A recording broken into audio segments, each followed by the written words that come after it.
अब यहां पर आगे जाकर इसी वंश में गया नामक राजा हुए। भगवान विष्णु के बहुत बड़े भक्त हुए, पर एक दिन शिकार करने जाते हैं तो गलती से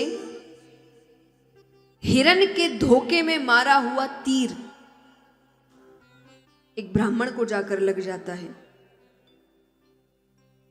तो वो मरते मरते श्राप देते हुए जाते हैं कि तुम राजा हो पर कार्य तुमने असुरों वाले किए हैं, तो मैं श्राप देता हूं तुम असुर योनि को ही प्राप्त हो जाओ।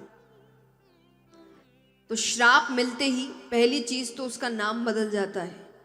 क्या नाम हुआ? गयासुर। गया नामक राजा असुर बनते ही नाम पड़ा गयासुर, और असुर बनते ही उसका शरीर 5 कोस तक फैल गया। पर जो भगवान के भक्त होते हैं उनकी बुद्धि जल्दी से भ्रष्ट नहीं होती, तो उनको लगा अब ये रूप लेकर प्रजा के पास जाऊंगा तो प्रजा तो डर जाएगी, तो वो वन की ओर चले गए। वहां तपस्या करने लगते हैं, ब्रह्मा जी को प्रसन्न करते हैं। ब्रह्मा जी ने कहा क्या वरदान चाहिए? अब उसको जिस बात का डर था कि प्रजा मुझे देखकर डर जाएगी, तो उन्हें वरदान क्या मांगा कि मुझे वरदान दीजिए मेरे दर्शन मात्र से जीव का कल्याण हो, कि जो मुझे देख ले उसे स्वर्ग मिले। ब्रह्मा जी ने कहा तथास्तु। अब वो अपने राज्य वापस आए। अब राज्य वापस आए तो बात आग की तरह फैलने लगी। सबको पता चलने लगा कि इसके दर्शन मात्र से स्वर्ग मिलता है। सब दर्शन करने आने लगे। पापियों की मौज थी।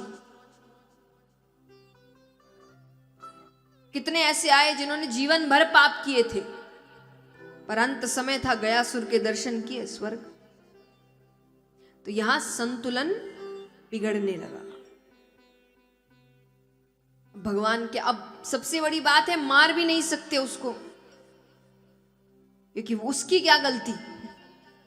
कोई आपको देखकर चला जाए, इसमें आपकी क्या गलती? तो लोग आ रहे हैं, दर्शन करके जा रहे हैं, पर भगवान ने कहा कुछ ना कुछ तो करना पड़ेगा, वरदान वापस ले नहीं सकते।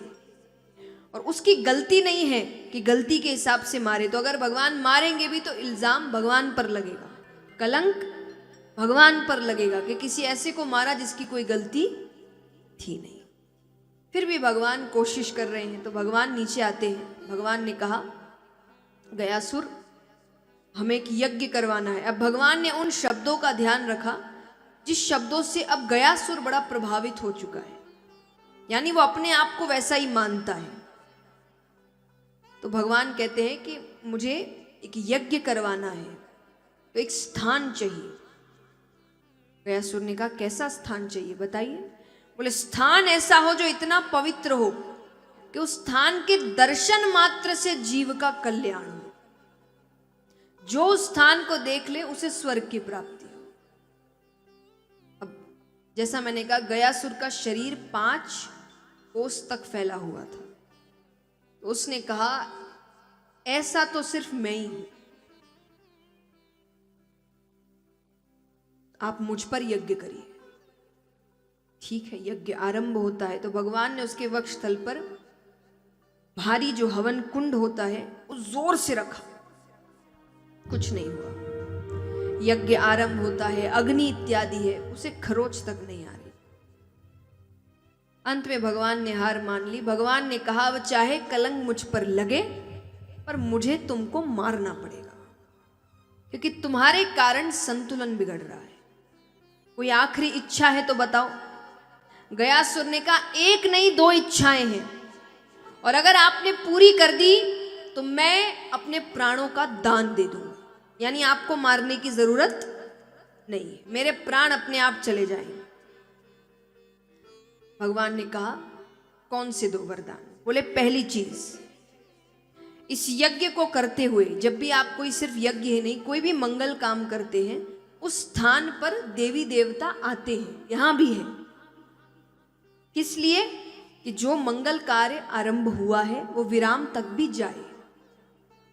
मंगल कार्य बीच में रुकना इसीलिए आप सोचिए, दक्ष राजा की कल आपने कथा सुनी, क्या जरूरत थी उसको बकरे का सर लगाने की, वापस जीवित करने की? क्योंकि वो एक यज्ञ कर रहे थे और यज्ञ बीच में ही रुक गया था, क्योंकि महादेव जी क्रोधित हो गए थे और उनकी मृत्यु हो गई। तो सिर्फ उस यज्ञ को पूरा करने के लिए उनको वापस जीवित किया गया था। इसीलिए वहां देवी देवता हर मंगल कार्य जहां होता है वहां आते हैं। अब यज्ञ हो रहा है तो वहां पर भी थे। तो उसने कहा कि वो स्थान में निवास करते हैं। बोले हाँ। तो बोले अभी तो स्थान में ही हूं, इसका मतलब मुझ में निवास कर रहे हैं? बोले हाँ। तो बोले जब तक सूरज चांद रहेगा ये मुझ में निवास करेंगे। भगवान ने कहा ठीक है, दूसरी इच्छा? बोले दूसरी इच्छा, ऐसे तो श्राद्ध इत्यादि करने से मुक्ति मिल जाती है, पर अगर कोई ना कर पाए, ना समर्थ नहीं है, तो मेरे धाम में आकर कोई इतना भी कह दे कि हे भगवान मेरे पितरेश्वरों को मुक्ति प्रदान करिए, तो आप उनके पितरेश्वरों को मुक्ति प्रदान करेंगे। तो भगवान ने वो भी वचन दिया। इसीलिए गया जी की इतनी महिमा है, उस स्थान को वरदान प्राप्त है। अगर वहां सच्चे मन से किसी ने बस मांग भी लिया कहकर कि मेरे पितरेश्वरों को मुक्ति मिले, तो मुक्ति मिलती है। अब यहां सुखदेव जी बताते हैं कि देखा जाए तो गयासुर ने अभी तक कुछ ऐसा काम नहीं किया कि उसकी कथा श्रीमद् भागवत में आए, सिवाय कि उसने अपने प्राणों का दान दिया। और दान किसी भी प्रकार का हो बहुत मायने रखता है। बारात के बाद वरमाला, तो सब भगवान से क्या कह रहे हैं? ओ झुक जाओ, झुक जाओ, झुक जाओ नंद जीरा लाल, झुक लो पड़सी जी।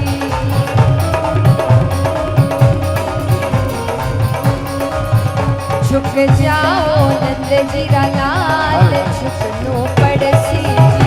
झुक जाओ नंद जीरा लाल, झुक लो पड़सी जी।